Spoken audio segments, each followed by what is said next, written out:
Hey, it's the Fit Gear Hunter with the full in-depth review of the Apple Watch 6. So I've been testing this, and you'll see alongside this review the individual full review of the Samsung Galaxy Watch 3 as well as the comparison video of the two head-to-head. But what do I think of the Apple Watch 6 for CrossFit and high-intensity interval training? So after testing it, this whole Fit Gear YouTube channel as well as the fitgearhunter.com website is all for testing and tracking devices for the purpose of CrossFit training and high intensity interval training. So if you like it, please give it a thumbs up and please consider subscribing for more reviews that are focused on that particular area. So what are we going to look at today? So we're going to look at the basic design, the layout, sort of how the watch functions. We're going to look at how it performed from an optical heart rate standpoint and the analysis there. We're going to look at how it looks during a workout and what data looks like after a workout. We're going to look at how does it track your load over time or look at your training details. We're going to look at how does it track wellness? How does it keep up with whether you're getting enough sleep or not getting enough sleep, ready for the next workout or not ready for the next workout? How does it track wellness? And then how does it just function overall day to day as a smartwatch? Then we'll come back together for a summary. So let's dive in. Let's get into the specifics of the design itself and go from there. Okay, so looking at the watch, you can obviously see this is the 44 millimeter version. It's obviously, you can see it's a rectangle. So it's 44 millimeters top to bottom, but it's actually 37.8 or 38 millimeters across. It is 13.2 millimeters thick, and you can see a wealth of sensors. You got the ECG sensor, you got multiple light diodes, which will track your heart rate. You got pulse ox, it does all the different primary things we want to see. It's a metal casing, aluminum mixed with stainless. It feels like the bands obviously are fixed and are very well known bands. So you have the rotating and then the one button with the microphone. So it tracks a lot of information. How does it function? How does it what are the basic usages of it? And then the other thing is just obviously one of the biggest things people wonder about is sleep. Battery life. 9% battery life left. So when I tested this with always on display set to about 40% brightness and obviously all the possible, tracking metrics turned on, I set it to turn off at night with a do not disturb so that it saved battery power throughout the night. It's getting about 36 hours. So that's better than 18 that they quote. But 36 hours of use, and then the recharge time is about an hour and a half. So that's been great. It actually did feel like a fast recharge. I could just sort of refresh it partway through the day if I had time where I was just sort of sitting and didn't want to track things. So the feel, though, is problematic to me because it just feels like a piece of glass. I don't like that it's so narrow across, and the weight is 66 grams, which is a heavy, it's not heavy, but it's a solid weight, but it feels great on the wrist. It's super smooth and it feels fine. I don't like the band style, so I would definitely change it if I was keeping it long term.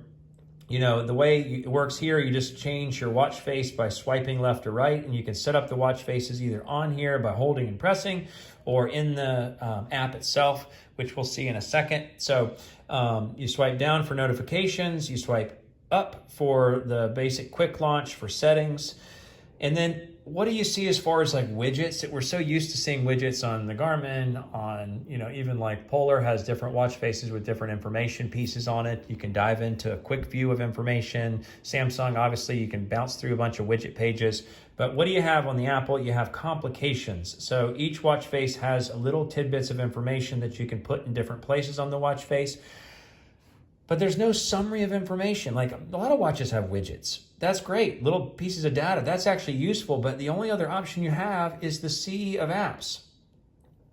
So you can go into these apps, and these apps are in depth. They're detailed, so you can see a lot of specifics within the apps, but functionally, it's just not very helpful because it's just a whole bunch of information in a microscopic format. The button will actually give you a quick, where you can sort of bounce through different pieces of information. But again, you have apps and you have this is all you have. You have apps and you have complications on the watch face. So to me, that's just not very helpful. That feels frustrating. Next, we want to look at is how does it actually perform in a workout? What do you see in the data on the screen? What do you see in the data off the screen? How does the optical heart rate sensor hold up for CrossFit training? A lot of a flex across the wrist, a lot of barbell work, pull-ups off the rig, everything that you would see, or how it functionally holds up for the optical heart rate sensor. And then we're gonna look at the wellness aspects. So how does it hold up for sleep? How does it hold up for showing your needed recovery time or lack of showing your needed recovery time? And then we'll look at the details for how the watch functions just on the day-to-day. To access a workout or start a workout, so what do you see on the workout screen?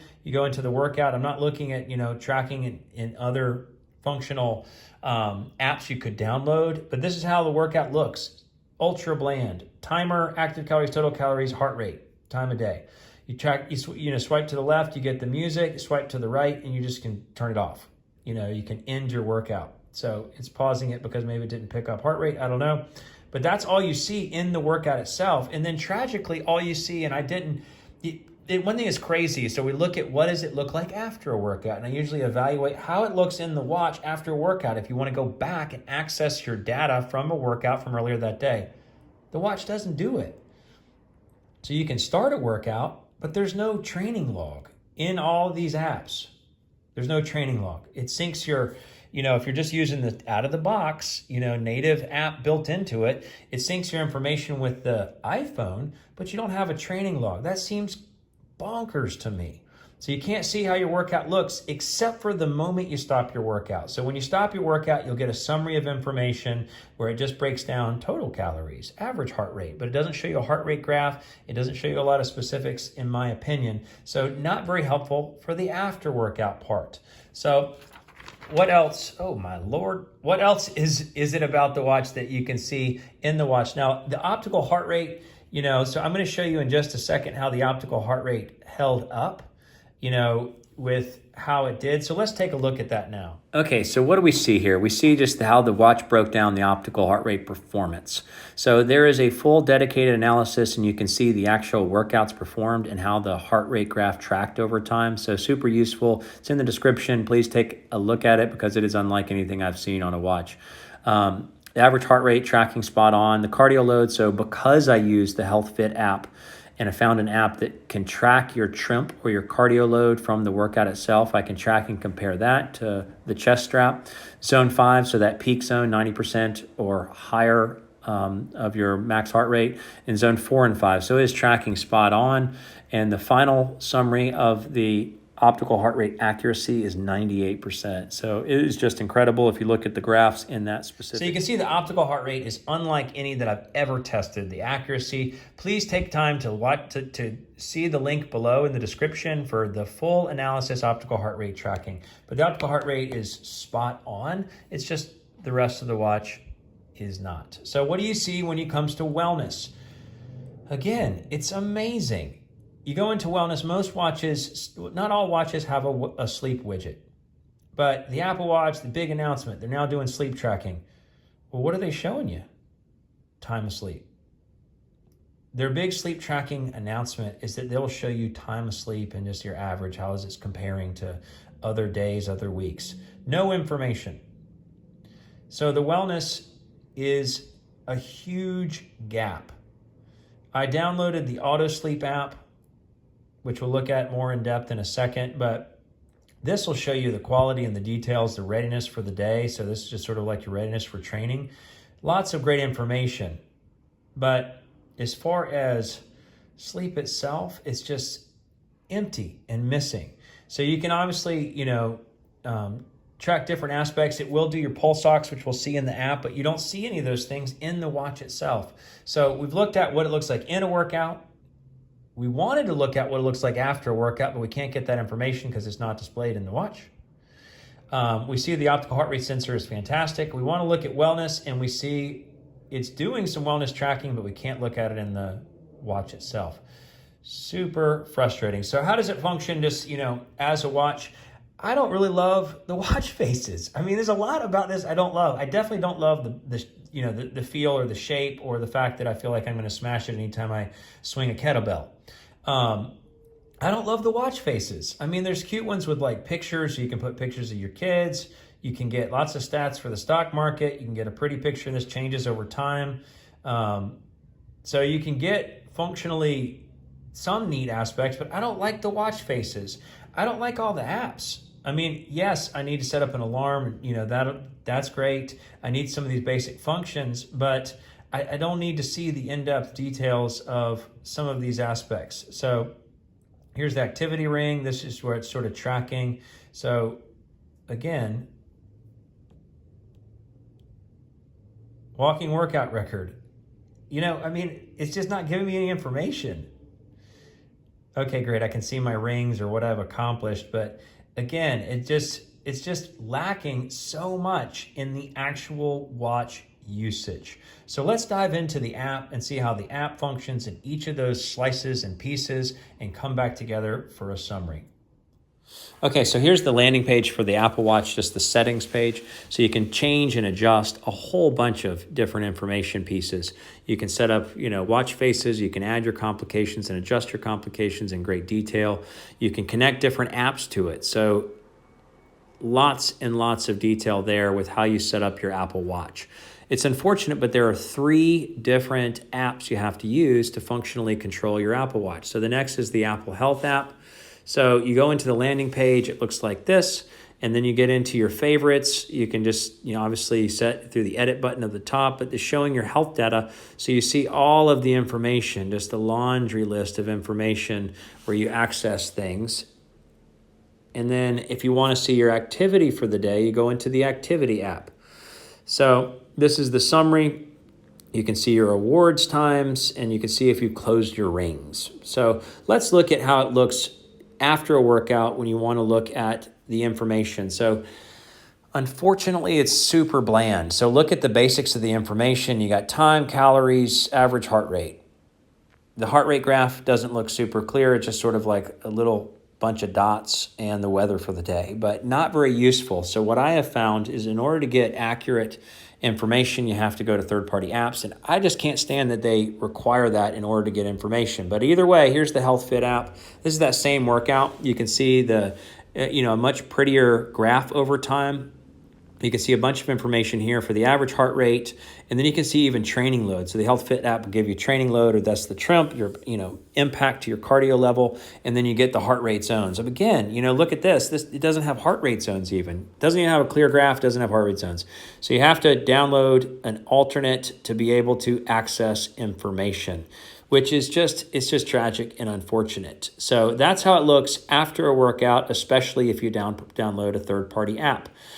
How does it look for wellness? So back to the summary page, this is the Apple Health page. How does it look for wellness? Well, if you want to track different aspects, you go into the all data and you can see your blood oxygen. It will spot check that over a period of time. So you can see how it was in the course of a day. So I'm getting into the 91s, but it doesn't have a clear and visually helpful picture. The most important or the most basic that we tend to track is sleep. But this is unbelievable. It's, you click onto it, I think, okay, well, where's my light sleep, deep sleep, REM sleep? Nothing. So you go, oh, here it is. It's right here in the middle. Show more sleep data. Nothing. Just your averages over time. You go down to, throughout, it highlights your consistency or the amount of time, but it doesn't give you any analytical details for sleep. So when it comes to wellness, yes, pulse ox is being tracked. It can track your heart rate variability over time. So you can see it over the course of a day. You can see it over the course of a week to track your stress if your heart rate variability is increasing or decreasing. But the sleep is just totally missing the real importance of health tracking. So you have to download an app for that. The auto sleep is definitely the best in the business. It automatically tracks it at night, and you can, as it's getting to know you, it'll give you options for what picture looks more like what the night sleep was. So you can go into the sleep session itself. It'll give you a visual graph, super awesome stuff. So this is great. It's just not built into the Apple Watch. You have to download this thing. If you go down to the bottom left here for the today, it'll give you a summary of information. You can see your readiness score. So as I get my sleep depleted, my readiness score definitely goes down throughout the week.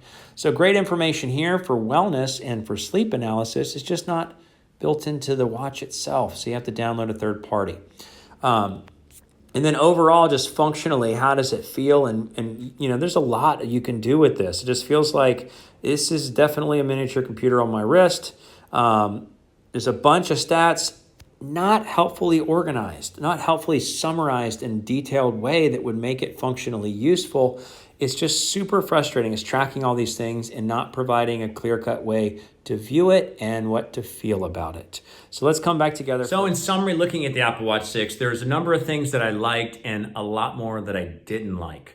So obviously we're testing devices for CrossFit and high intensity interval training. We want to see detailed aspects along those lines. So the Apple Watch is obviously great for the number of apps you could download, the number of apps you could have on the watch, the functionality with the phone. Obviously you're required to have an iPhone, so that cuts out a large percentage of the world. But when it comes to functioning with the phone, it obviously does really well. You can set reminders, you can put things on the to-do list. You can, see apps that are like miniature versions from what you'd see on the phone. You can respond to texts from the watch itself. So a lot of great things there. And then obviously, it's like a computer. It has a functional computer feel to it with all the different apps there. The optical heart rate sensor is hands down unlike anything I have seen. There's nothing close to tracking the intensity of a workout, as well as, the intensity spiking and falling from lifting sessions before the Metcon even starts. The recharge time was really good. And, obviously, that's an important aspect because the battery life is not good. So let's talk about what was not good. The workout analytics, just super bland, not really helpful for really evaluating the level of exertion. So I showed you, the HealthFit app and how you can see some of the exertion scores there, but it doesn't tie it all together and show you load building over time. You don't have any sense of how much recovery is needed, and you have to download a third-party app. If you're going off the standalone, you're getting nothing, in my opinion, from really evaluating your workout intensity, and you're not really getting anything that shows you how your training program is going relative to your overall fitness. So it's lacking there. What about wealth and recovery? The wellness and recovery and sleep. The sleep, super simple. Obviously I showed, the auto sleep app, which itself is fantastic. It gives you a lot of details. It can show you somewhat if you're recovered and ready to go into the next workout, but standalone, it is just missing. The sleep is so generic, it's shocking. So it doesn't do a great job on the wellness side, although it has all these sensors in it that can track a bunch of different things. It just doesn't give you the information in a clear format. The design, I can't stand. I can't stand the square design. I can't stand that it's so narrow, 38 millimeters across. I can't stand that it's an all glass screen and it's got a smooth edge. It's just going to get scratched. It's going to get busted. It's just like the accidents happen, especially when you do a CrossFit or high intensity interval training with barbells and weights and kettlebells. This thing would not be able to take a beating and handle it. And then the overall layout, the fact that there's not sort of simple, you have the complications on the watch faces, but you don't get access to simple summaries of information like in the widget style. You basically have complications with little tiny microscopic views of information, and then you got the wide world of apps, and the apps just sort of show up in small format. Can't stand that. And then obviously the battery life. 36 hours is better than the stated 18 hours that you can see. And that's with always on. That's with, tracking all these different things or all the sensors turned on as much as I could. But overall, it's just not meant for a true training watch, and definitely not meant for CrossFit or being able to track your training, in depth over time. So with that, Fit Gear Hunter, the Apple Watch 6, thanks for watching.